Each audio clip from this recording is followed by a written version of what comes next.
ఈ వరద గోదారి వారధిగా మారి చూపిందే చిన్నారి నావల పురారి గుర్తు వేసి చెబుతున్నా నువ్వేనా మల్లె పూల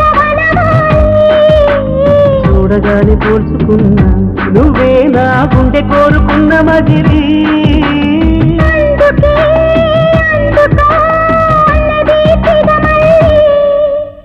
ఉన్న మాట నీకు చెప్పుకుంటా నిన్ను వీడినే ఉండలేనంట చిన్న మాట వినుకుంటా నీ గంట లేని జన్మ ఎందుకంటా